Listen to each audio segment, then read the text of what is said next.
Hello and welcome. As I embark on my educational leadership journey, I look forward to the new and exciting experiences I will encounter. My name is Caleb Lovely, and I look forward to sharing my experiences and reflections with you in my e-portfolio.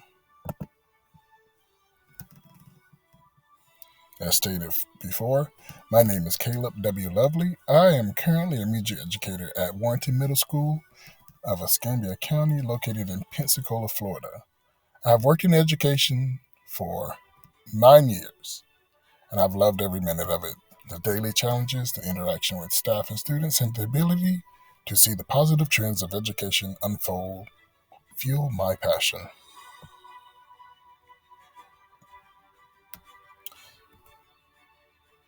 The whole purpose of me becoming a leader is to serve the greater good and the needs of disproportionate populations.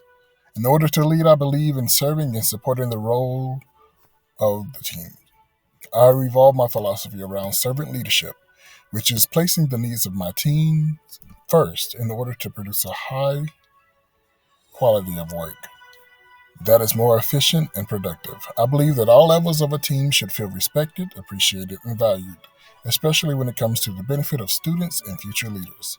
Within a team, I place priority on efficient communication, timely placement of deliverables, and meeting high expectations and outcomes. We're going to start with our principles, standards.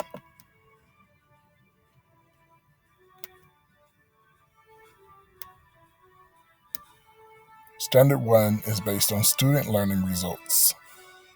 I had the opportunity to develop different skills within student learning results with different experiences with my coursework in data driven presentations, curriculum development. I observed a lot of different aspects of a school, and I can see that curriculum and data driven principles are a great way to develop your foundation. As you view my presentation, you will be able to see the different presentations that I was able to give to my staff and school.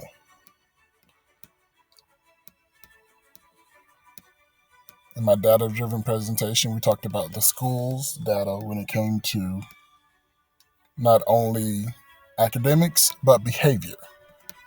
Our school improvement plan encouraged the development of practices that reinforce positive behaviors for our schools. For our curriculum, we looked at building our scores for reading and as well as ELA scores. Most of my curriculum involvement for my school and during my ed leadership time frame was based on not only curriculum development for academics, but behavior that supports academics. Um, we also we also had a very good amount of opportunities for observations just to see how plans that were put into place came to fruition based on our data driven decisions and how we supported our students and populations who were considered students with disabilities or ELA or ELLs. In my portfolio, you'll see a plethora of information based on our students with disabilities and ways that we can support them as administrators and leaders. Reflecting back on my standard, I can say that during my ed leadership journey, I discovered that the basis of all decisions and plans development is student learning and results. Creating plans and implementing professional developments might build the capacity of educators, but the ultimate motive is based on student learning. With an emphasis on data and curriculum, I can develop a solid foundation for focusing on student learning results. I will continue to make data-driven decisions for the betterment of not only the students, but their student learning.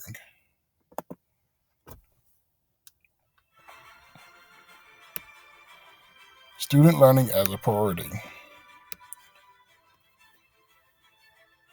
The assignments and the reflective pieces that we had in our ed leadership for student learning as a priority reflects back to building the capacity of not only educators, but also building the culture of the school, learning about the student population and their trauma, poverty, aspects of our student population, and having the reflective courses for our educators to know their student population and demographic is very important.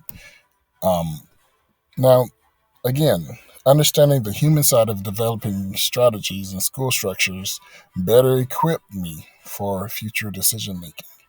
I understand that PLC's professional development, culture building, trauma training, and students with disability knowledge is a requirement for growth and development. We had the opportunity to go through a trauma um, lesson where we talked about the effects of poverty and how that induces a different type of trauma for some of our students. And the simulation allowed us to go through what it would what it is like to be a person in poverty who also is a parent. And I found this practice and this assignment to be very insightful. And I actually used the same type of practice in my book study as we went through the effects of trauma in the classroom. And I allowed my teachers to go through the same simulation where they were parents who had to take care of their students who were in education in their school. These assignments were very impactful and very informative, especially for my future when it comes to education.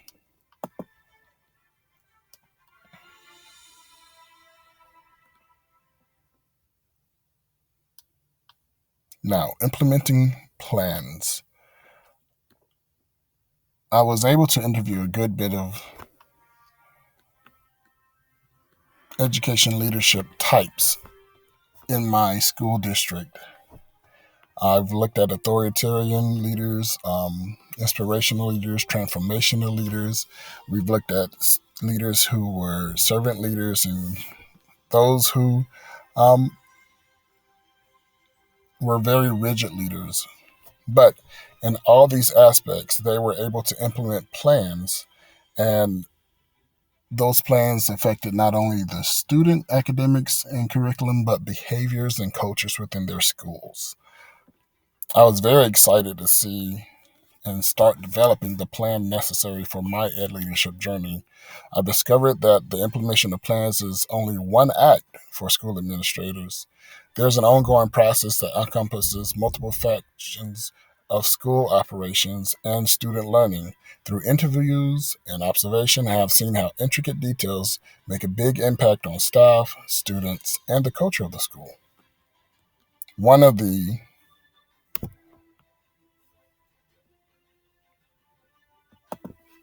assignments that I really enjoyed was being able to see the impact of plans being put in place for not only the behavior of students, but the evaluation process for teachers to reflect on how their instruction creates different outcomes for different students. This allowed me to understand the importance of differentiated instructions when it comes to the academic achievement of students.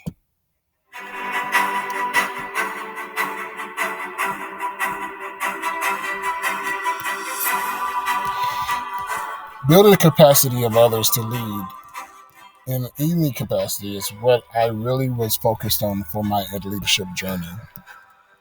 I was able to be a part of the school-wide implementation plan for our PBIS, which is a positive behavior intervention and support system for our school. And one thing about Warrenton Middle School is we're always under the scrutiny of the state because we are one of those schools that have been failing for years, but we have always triumphed in some aspect in some part of our educational process or another. I really enjoyed having the ability to see how I could lead not only a staff but an evaluation process with our with my assignments, and being able to reflect upon the process of not only giving but guiding people in reflective practices, especially for developing plans that better benefit our students. I received feedback from our principal for the book study I mentioned earlier, um, where he stated that it was very well organized and facilitated meaningful dialogue. But he asked that for the next POC, I consider assigning group members an appropriate lead facilitator role. For example, giving them the opportunity to lead those meetings and dialogue discussions and developing the agenda process so that I can help build their capacity for leadership. Building capacity for educators require the ability to coach them in a leadership role, whether temporary or long term, allowing others to develop skills to better empower their journey, which is necessary.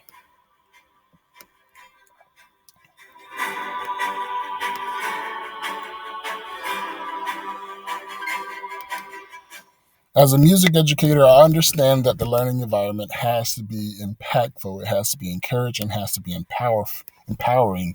But when it came to the learning environment of an entire school, I found out that the groundwork and the preparation that is necessary is immense. When I shadowed my principal on my assignment for shadowing an administrator, I saw that building that learning environment requires a positive mindset. It requires a positive perspective. Um, I interviewed my principal, and I was able to sit down and talk about the intricacies of not only developing our staff or making those decisions or being the face of the decisions for our school, but also building the capacity of others to stay positive and build resiliency, especially for our school. Again, our school is considered to be in turnaround, and we are actually facing the opportunity to either go to charter or to close completely. Um, a good part of understanding how this impact happens requires me to look back on how, in order for the principal and administration to affect the school's climate and culture, there has to be high expectations, which is necessary for schools to move in curriculum, academics, and culture. Um, the positive mindset was, again, a crucial part of all of developing the learning environment and being um, an integral part for developing the climate and culture of the school. When I went into my principalship, understanding how the strategic planning that I put in place for my research project ultimately made positive outcomes for our students. And it gave me a sense of satisfaction and joy to see that I was making the right choices. And this leads me into our next standard, which is standard 6, which goes into the decision making factors. In my principalship and during some of my coursework, I was able to understand that the principals and the administrations and the clerks and the data clerks, the bookkeepers, they all have the ability to affect the school in a mighty way with small choices. For example, we have our Title I meeting, and I was our Title I Community and Social Impact Officer and community engagement officer. And the impact that I was able to create on the decisions started with looking at the data for our school. Data driven decision making is a huge factor that I will continually develop and carry as an educator and as a leader in the future. Within a school setting, thousands of decisions are being made daily that affect the educational trajectory of the students we serve. To be effective in making decisions that carry an impact that can last a lifetime, there is a need to tie this decision to evidence. Making decisions based on data is a core skill every leader should develop. In my principalship, I witnessed decisions that made a ripple effect within the next moments of them being made. For example, we still are under state scrutiny when it comes to our decisions and practices for our school, but we are making positive strides for our students. And I really enjoyed my practicum, which is why it's underneath this decision making, because I got to observe the different types of decisions for the daily operations of my school, as well as be a part of the decision making process for different aspects of the school. And I got to see the outcome of positive decisions where it came to behavior, academic, and cultural impacts for our students. Now, leadership development,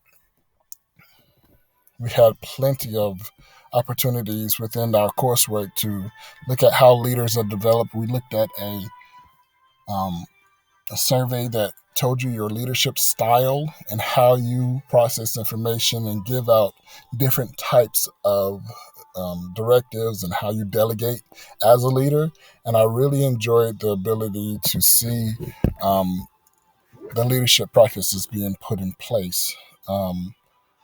A lifelong learner is one of the things that I love to be a part of as part of my personal journey. And whenever we went into theory and practice, we looked at how we utilize the different aspects of student achievement to help with leadership development, especially for different parts of our school. Building capacity starts with building relationships. I learned that in leadership development that buy-in requires people to be a part of the solution, and the goal of a school is to have buy-in from all parts of our stakeholders, from our students to our parents to our community to the staff to the admin. Everybody has to be a part of those goals and missions for our school. The vision and the school improvement plan that is written has to come from a collaborative effort. It is not a one-man show. Leadership development taught me that I do not have to have all the answers, but I can help collect the answers from others who are a part of the management of the school, which goes into the different parts and aspects of school management, which goes into Standard 8. I was a part of the grant and school finance meetings for developing the school impact for this school year, especially with our FTE, and we went into the master schedule making and how the master schedule is developed based off of student enrollment and how we receive funding such as Title I, ESSER, TISA, based on the needs of the students and the different demographics within our school. These assignments allowed me to see that it's not just a decision that is being made for 1 year, but to actually manage schools, you not only look at past trends, current trends, but you plan for future trends. And I really enjoyed the opportunity to see and be a part of the different managing styles when it came to behavior for our school, positive culture impact for our school, creating and rewriting and redeveloping our vision and mission for our school, especially underneath the scrutiny of the state. A vision and a mission are the foundation for planning and managing a school. Student learning outcomes are the basis of how resources are managed and why is staff capacity should be developed. For the why, that is where we constantly tie back everything for our decision making and for the management of our school. The why is based on the students learning outcome. Effective communication.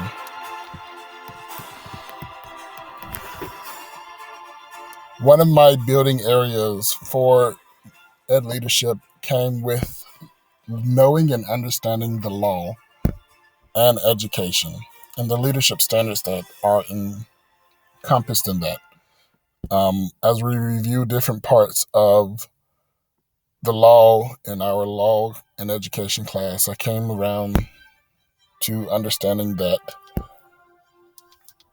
modeling and focusing on character education, cultural competencies, and different parts of the student and staff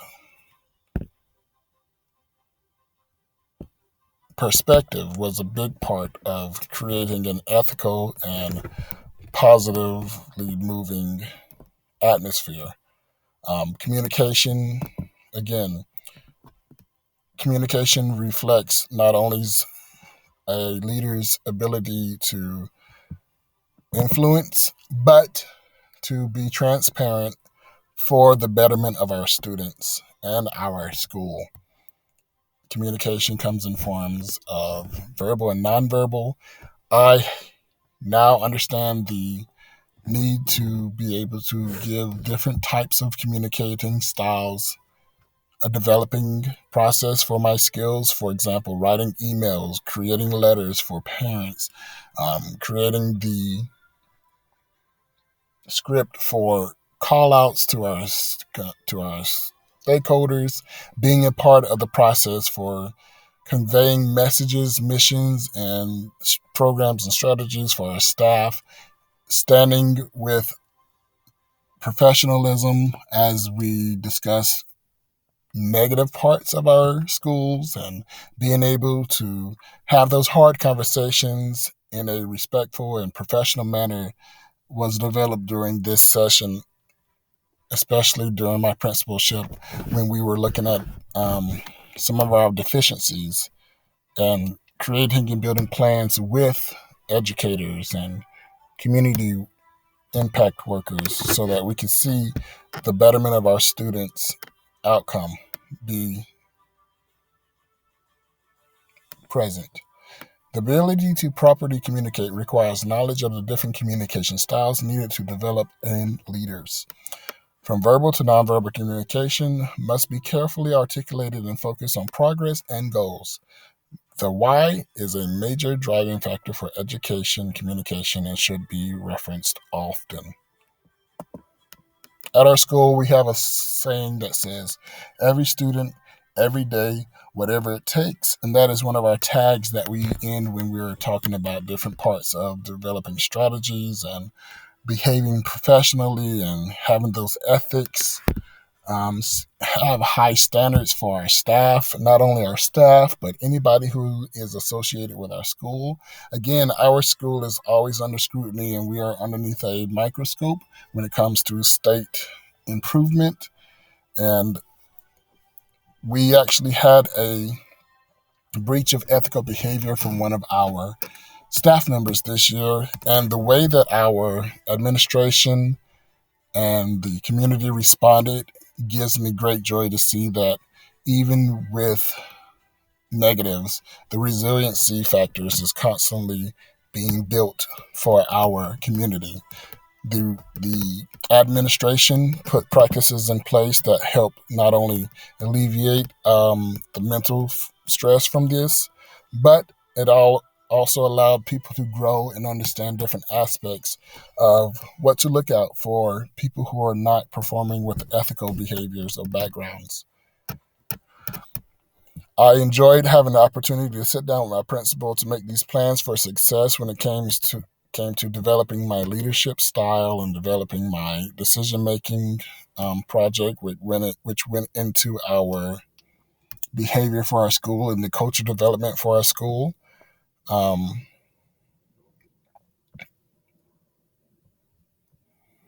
In all aspects, I was able to remain professional. I am reminded of my principal's feedback after advocating for our school at a school board meeting. This was a part of my principalship. I stood before the school board and I implored them to give us more guidance when it came to the state's decision for either closing our school or changing us into a charter. He said that I was a true advocate for the students, families, and staff at Warrenton Middle School, but I continue to stay informed about Escambia County School District's issues that go beyond our school. Speak up for your students and staff, but always share your comments with a mentor before sharing your thoughts publicly. Having that reflective practice and going to somebody who's not only a mentor, but somebody who will stand there and tell you different ways to deliver information is one of those things that I am constantly working on. Always looking for collaboratively building solutions, especially in a leadership role, as my words and actions impact more than my life. It also impacts the school and anything that I am associated with in a leadership role.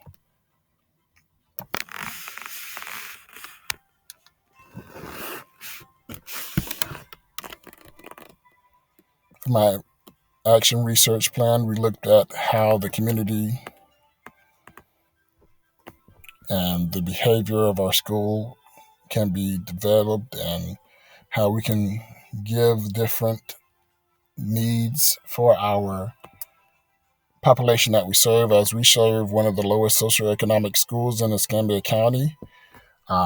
We are a hub for resources for the community, for parents, for students, and my logic model and field analysis looked at the different strategies to put in place for building the capacity of the school that not only helped parents and students, but built the involvement for parents in the success for students.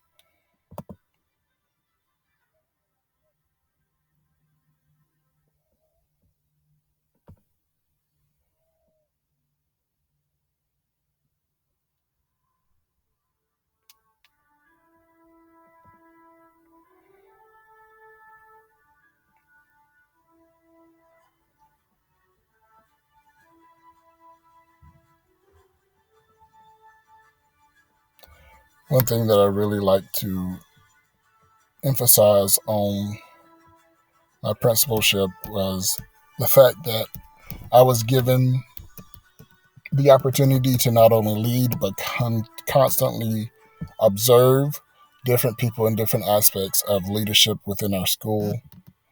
And everything that was given and provided allowed for growth and a continued conversation. The connections that were made throughout my practicum allowed me to see different aspects of the school and the district's ability to navigate hardship and success. And I enjoyed every bit of it. Thank you for tuning in. Again, my name is Caleb Lovely. I am finishing my portfolio and I am finishing my Master's of Ed Leadership degree. Have a great day.